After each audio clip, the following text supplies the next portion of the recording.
Hello everyone and welcome back to part 2 of the roadmap. This is as of the 11th of August 2022. So we had part 1 yesterday, I'll leave the video for that, and this is part 2. So today we'll be talking about the brand new features coming to Train Sim World 3 and getting an insight from the teams who developed. Shall we get started? So Train Sim World 3 features. There's a lot to unpack with various new features making their way into Train Sim World 3. So we've asked the team to tell you a little bit about the things we think you're going to enjoy. And to make navigation easier, these are split into sections so you can explore what you're interested in. Dynamic weather, updated lighting, visual effects, training centre, audio and characters. We'll go into much more detail with all of these in upcoming articles, videos and live streams, but consider your appetite suitably whetted with these. So, dynamic weather. Whilst dynamic weather has technically been part of scenarios since Train Sim World 2's launch, Train Sim World 3 brings this into the world of timetable mode, allowing you the opportunity to have a different experience every time you drive. Keep on your toes, the next shower is only a matter of time away. Yeah, because Sandpatch Grade's Powering America Part 2, that's got dynamic weather. Once you become familiar with a route, it can sometimes start to feel a little too routine when undertaking timetabled services. We have always sought to vary the experience a route offers throughout these scenarios, where adverse weather conditions can create additional challenges, but again, once you'd played that scenario, you knew when the weather would change. Changes in weather whilst you were operating your service have long been requested by the community, and we agree that the addition of dynamic weather patterns will remove the sense of a routine service. While we still offer the fixed weather option for those who have preferred conditions in which to drive, the addition of dynamic weather should greatly aid the sense of immersion you already get from Train Sim World. Not only will a change in weather affect your own operations, but may also hinder other traffic on the line. This could lead to unexpected delays in other services or signals clearing at a different time. Operating your service on autopilot should be a thing of the past. Obviously, we are still trying to be as realistic as possible. It is highly unlikely you'll go from a broad sunshine on a July afternoon to a blizzard, but it is plausible for cloud over to start to build before a few drops of rain occur. Similarly, if setting off in the middle of torrential rain, it's now possible the line starts to dry over time. The entire purpose of this edition is to give you more to react to.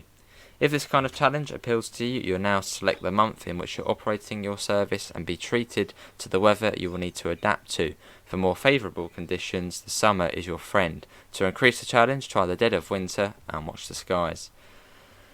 And then there is volumetric sky. So the sky fills half the screen most of the time you're operating trains in the sim, so it's been something we've tried to improve as much as possible since even the original launch of Train Sim World. Whilst new skyboxes has helped with the immersion in recent times, we wanted to do something altogether more impressive for Train Sim World 3, enter volumetric skies. When we upgraded to Unreal Engine 4.26 last year, this brought it with the opportunity to use its new volumetric sky system. This brings true 3D clouds to the skies rather than the 2D textures that we've historically used. As we investigated the possibilities, we become more and more excited at what could be achieved. It fast became one of the priorities for Train Sim World 3. The technical art team spent a lot of time rebuilding the whole sky environment to bring the Unreal Engine 4 cloud system. Then we had to undertake a lot of additional work making an in-depth core Unreal Engine 4 game engine, changes to a fixed number of display issues, as well as optimizing how the system works so that we could bring the whole system to Gen 8 platforms as well. As well as the clouds themselves, part of this project worked on how to bring them to life by casting shadows on the ground. We felt it would create a more varied experience as well as more immersion to the journey if you saw the clouds not only in the sky but casting shadows on the ground as well. Previously, the environment would simply dim the entire ambient light based on the state of the cloud. Now as you drive, you'll go through light and shadow depending on the state of the sky above you, which makes a tremendous difference. That would be cool.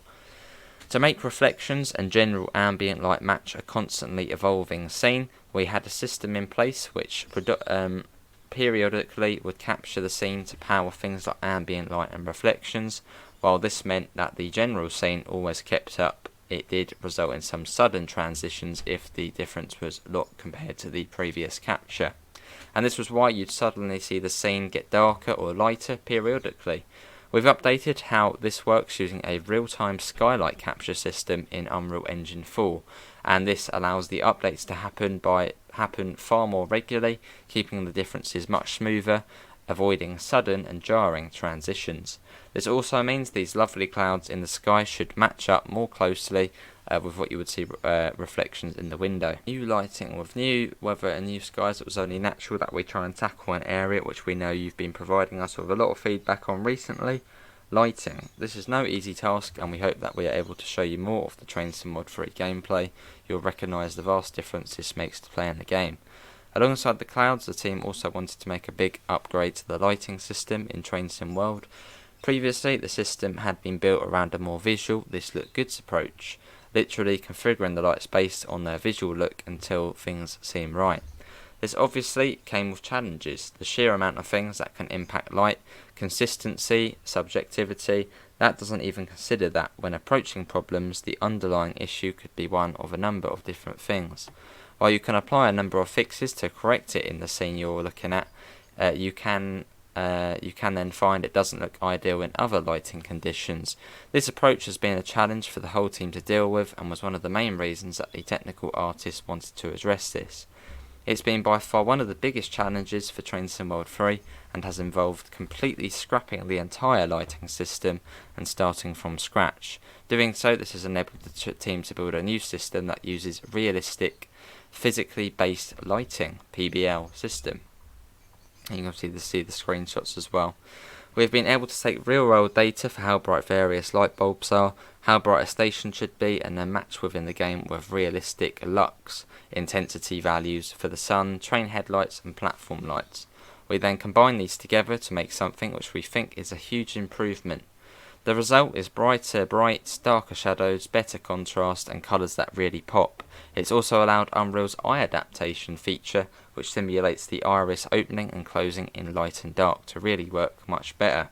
You'll find your eyes adjusting to the dark in tunnels so you can see better, and then a light flare will hit you when the bright sunlight fills your screen as you exit the tunnel. A bit like if you've been to the cinema before, then you walk out the cinema and it's like your eyes are like, no, what's going on because it's so bright. So this too has required extensive work modifying the core behaviours in Unreal, as the light levels inside some trains is somewhat darker than the scorching sun outside on some routes. This means that the standard eye adaptation brightens the scene to cope with the darker cab interior and completely blooms out the outside view from the cab. We've been able to apply some new behaviour to eye adaptation to cope with the situation now, so it will give you the best effect depending on what you're trying to look at. We are really pleased with the end result. As part of doing the work with eye adaptation, we identified an issue where it could get stuck and need the player to look at a bright or dark area for a moment to trigger it to reset, and the solution for this was ultimately to be found in the Unreal Engine 5 codebase, so we brought that fix forwards into Train Sim World 3 as well. The last major challenge with the new lighting system was considering a Train Sim World compatible add-on collection, previously preserved collection, which have all of their in-cab screens, the train lights and so forth, all tuned for the old lighting system. It's a non-trivial task to upgrade routes and trains to the new system, but we know players will still want to bring their Train Sim World 3 trains onto the Train Sim World 2 routes, and Train Sim World 2 trains onto the Train Sim World 3 routes, so we had to come up with a solution. So whilst Train Sim World compatible content will not receive the new PBL lighting system, the new system will now detect various types of light and automatically adjust them to fit the lighting system they are running on. Whilst this will not always result in the perfect lights, it will mean the entire collection is cross-compatible on day one. Wow, this is long, isn't it? And then there is the training centre. All new to Train Sim World 3, the training centre is your one-stop shop for exploring the world of trains, with the freedom to test and try out all of your trains before you take them onto their respective routes. Think of it as a bonus free roam route, which we can't wait to see how you will interact with and explore. We asked Adam and the preservation crew to tell us more. So what is the training centre? Built from scratch, this new route is specifically designed to teach the operation of trains and enjoyment of Train Sim World. It provides a serene place to explore at your own pace, both on and off the trains. Features: seating. Found all over the site are various benches and seats, all of which are interactive, allowing you to sit back and simply enjoy the view. That's quite cool. Nature reserve. Take a walk throughout the environment and make discoveries of all kinds. Access all. Built to accommodate all types of sizes of trains. Using Scenario Planner, what will you test? Mapped out. The collectible map is not just an additional object, but a guide to help orientation and exploration. New heights. Not only are seats interactive, but ladders are too. Now that's very cool. Well spotted. We love taking screenshots of trains, so the world has been designed to make trains as photogenic as possible. Welcome. Located at Central Square, the training centre building is open to all from far and wide. Beautifully crafted, high-tech and modern. Why do we need a training centre? The training centre is designed to absorb much of the tutorial gameplay going forward.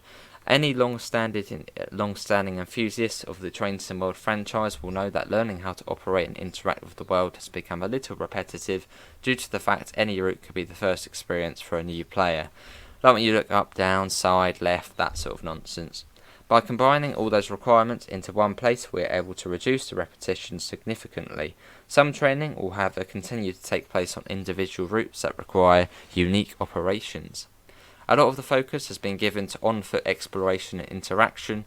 Trains play a huge part, but the world is bigger than you might think, so we've particularly emphasis on this aspect of Train Sim World.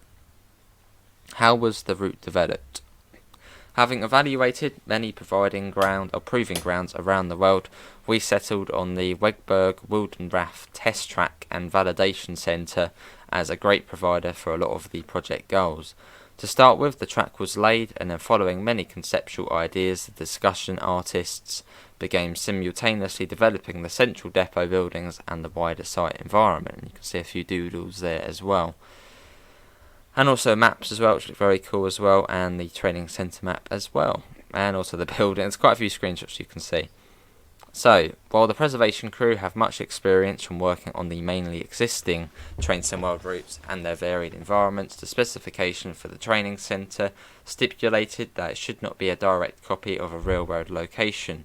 So it required the team to reinvent areas to provide better the environment that we wanted. And you can see some more little screenshots. It looks beautiful.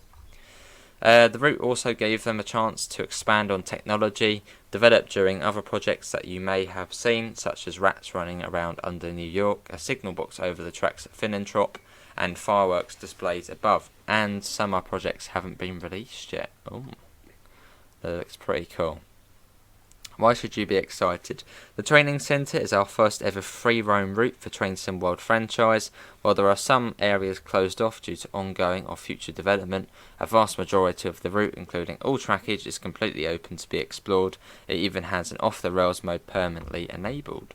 The long switching lines and rail yards and other this is railroads twice there, found along the middle of the site connect the small tram testing area with the medium-sized metro loop that is great for practicing those quick start-stop operations of commuter lines. Further out is the mainline loop, built to allow 300 km an hour operation for caseable rolling stock. And you can see a TGV it looks very unsafe going through the tunnel there. You'll see that in one of the screenshots. Whilst we have been very strict rules about discussing desires, dreams and aspirations, the training centre for Train Sim World 3 has been designed with expansion very much in mind, and though nothing is confirmed yet, the preservation crew look very much forward to working on projects and ideas currently proposed for future expansion. And then audio. Immersion is nothing without audio, and we've made a special effort with Train Sim World 3 to ensure you'll have a great experience, using some help from friends and partners within the Train Sim World community. We spoke to Adam, our senior audio designer, to talk about why Train Sim World 3 will be a treat for your ears. The world of audio in any video game is just as important as its visuals. Without it, you don't have a video game. Now that's quite an opening statement, we know, but if you really think about it, then you'll know it's true. Here at Dovetail Games, we're always trying to ensure that we deliver the best audio experience we can. That's why Train Sim World 3 has been a monumental effort by the audio team to try and level up on the audio experience for players. First off, we'll start with the routes themselves and improvements and upgrades we have made there. For Kessel-Wurzburg, we have been lucky enough to have the expert experience of Mike Galt to do the Ice 1 audio for us, so that is TSG who did the G6. He has already been involved in the setup and simulation of this particular loco too, so it was a great fit.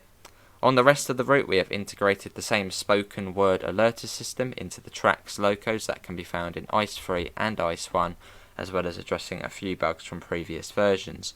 And you can see a spectrograph below for the Ice 1. And there's also a little thing. So what does A mean? A, this is the sound of the door alarms playing and doors closing. The line at the end of those alarms is the doors slamming shut. And then B, this is the start of the fans spooling up. You can clearly see where the pitch goes up over time to a steady speed, and that's why the sound becomes a steady line. C, this is where the train begins to move and the traction motors can be heard. They are the brighter lines, and speed increases, so does the depth and pitch of the motors. A secondary tone comes in too, halfway between C and D. And then D, this is where the fans start to spool down and the Ice 1 reaches its set AFB speed. As it then speeds up again, the fans spool up and then return to their steady speed. Southeastern High Speed has probably had one of the bigger upgrades, as we have upgraded the Class 375 audio to match the same audio that was introduced into the Class 377 for the Brighton Mainline DLC, made improvements to the 395 audio and replaced the Class 66 audio completely thanks to the help of Armstrong Powerhouse, which is very good. Again, with the help of Armstrong Powerhouse, we have also updated the wagon sounds for UK freight wagons, as this now distinguishes them from other freight wagon sounds. It could have been so easy to just leave the locos as they were and spend time elsewhere, but we believed it was important, so made many improvements as we could. This is bloody a long roadmap.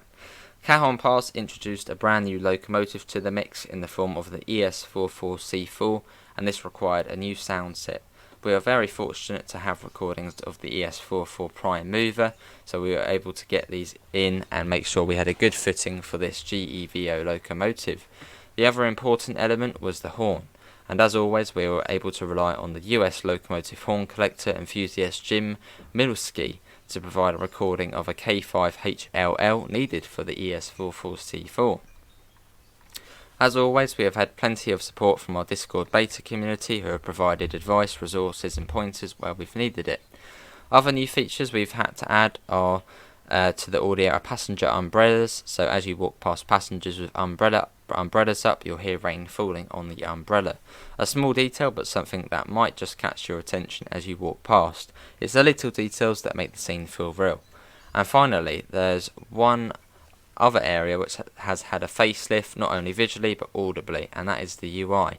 It's got a whole new background track that has been created by a member of the Dovetail community team, Benjamin Simmons. It incorporates some suitable musical elements while keeping the focus on ambience and weather to really go with the changing weather of Train Sim World 3. And not only have we changed the background track, we have changed the UI sounds to give them a new fresh feel. So this is the world of audio in Train Sim World 3, and we are incredibly proud of what the team have been able to produce over the last few months. Now it's over to you. Awesome. And then visual effects, snow and kick-up effects.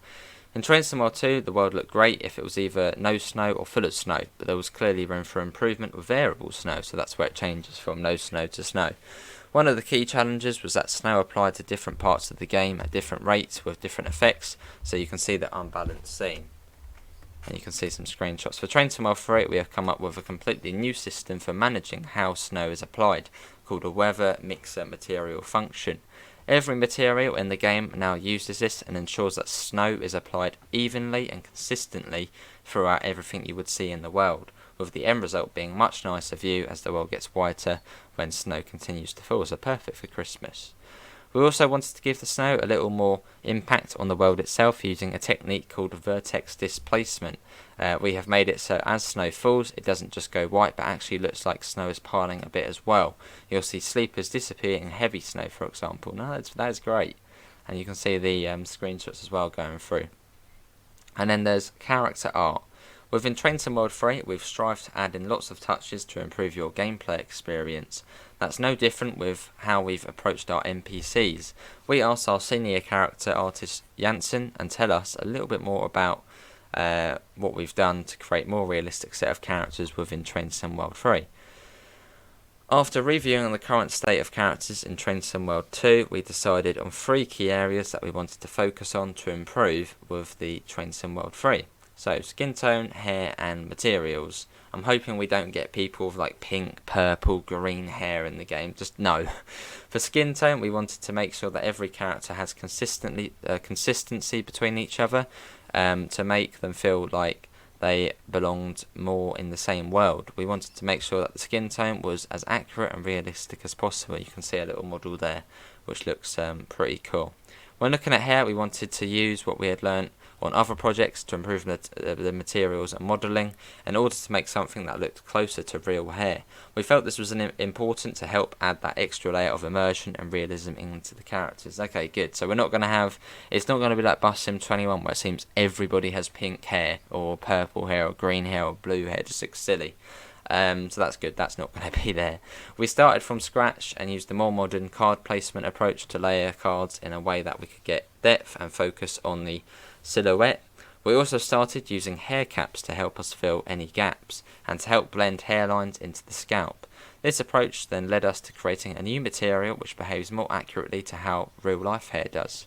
Where hair has multiple specular highlights, one being a representation of the colour of the lights and other a mix of hair colour and light colour, and you can see it looks much better as opposed to what it did before. Materials was another important one. After reviewing all of the clothing items currently in the game, we decided it was important to try and improve all of the clothing textures and materials. Trying to achieve a more realistic materials reads was important, and it's going to help a lot more variety to characters that will be seen populating the game, as you can see from the images. So you can see someone wearing a coat there and just what looks better. Features included in Train Sim World compatible add-ons with Train Sim World 3. We can confirm that of these new features, dynamic weather will be available for Train Sim World compatible content, so pretty much any Train Sim World 2 route will have the dynamic weather. The remaining features listed above will only be available within Train Sim World 3 content at launch. So I like that, I love the way it says on launch, so hopefully in the future the old Train Sim World routes will get the other features. And there we go. That is the roadmap. That was quite a long roadmap. But yeah, that is another one. Do put your thoughts in the comments below. What do you think? I think the best thing there is probably, I'll say probably the best in the snow build-up. Love that, and probably also the dynamic weather as well. I'm looking forward to that. But yeah, do put your thoughts in the comments below. Links can also be found in the description to the Discord server, to the PayPal, and to the merch store if you do want to help support the channel. But apart from that, thanks all for coming in, and I hope to see you next time. See you all. Take care. Bye, guys.